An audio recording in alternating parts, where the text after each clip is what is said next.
Hello and welcome to my 2018 palette collection. I'm just going to go ahead and dive right in. First, I'm going to introduce you my Igneous Cosmetics palettes that I helped tailor design. I'm pretty happy with the way these turned out. This is the Lakeside palette, and this other palette is called the Cozy Cabin.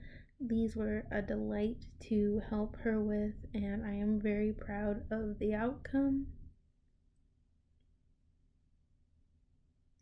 Next is my Matte Spectrum palette.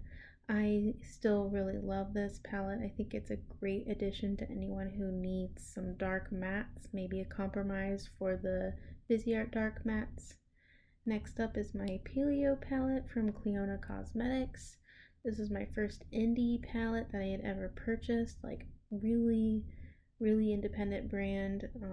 All of them are based out of Canada, and these are just amazing. The mattes are really well pigmented, and the metallics are also quite nice. Next up is my most recent purchase from Juvias Place, the Afrique palette. I love this palette. It's absolutely great as a transition palette. So this is probably my favorite super indie palette of all time. This is the Juvia's Place Magic palette. It is the best one I own. I could use this every day. I might make this my pan that palette. This is my Juvia's Place Zulu palette, also really well loved. I think it's a great palette if you're just starting out and going into brights. This is my Collab eyeshadow palette. It's alright. I have it because it has a few shades that remind me of Modern Renaissance.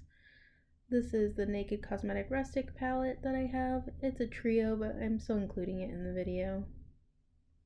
Next up is this palette, which I'm probably going to throw away after today. Next is my new Moonchild palette from Anastasia Beverly Hills.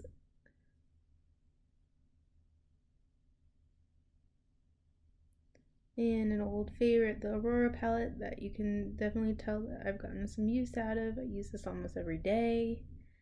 I'm still hanging on to my metal palette, contemplating whether I want to depot this. It's alright. I really do like the mattes in this palette, and the shimmers are pretty good too. I'll probably just go ahead and try to start rotating this into my usage. Next is the Alchemist palette. I use this a lot for highlighting. And then the Pastel Goth palette, which I think is pretty good, but there are now other options if you missed out. Like this one, the Creme de Couture Sigma palette. Love this palette. Need to get more use out of this one. It practically looks new. I really enjoy this one. Next up are my matte elf palettes. This one I've gotten a lot of use out of. I did break the black one, but it's pretty good.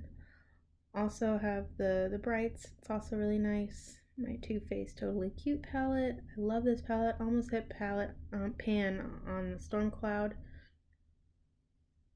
Still hanging on to this one. It was my pan that palette from 2016 to 2017. Then my Urban Decay Electric palette, which I still really enjoy using. Gotten quite a bit of use out of this one as well. And that's my palette collection. I hope you enjoyed it. I know it was rather short, but I still think that it was a pretty well-rounded collection. If you like this video, let me know. If you want to see my 2018 singles collection, I'll probably be recording that next. Thanks so much. Bye-bye.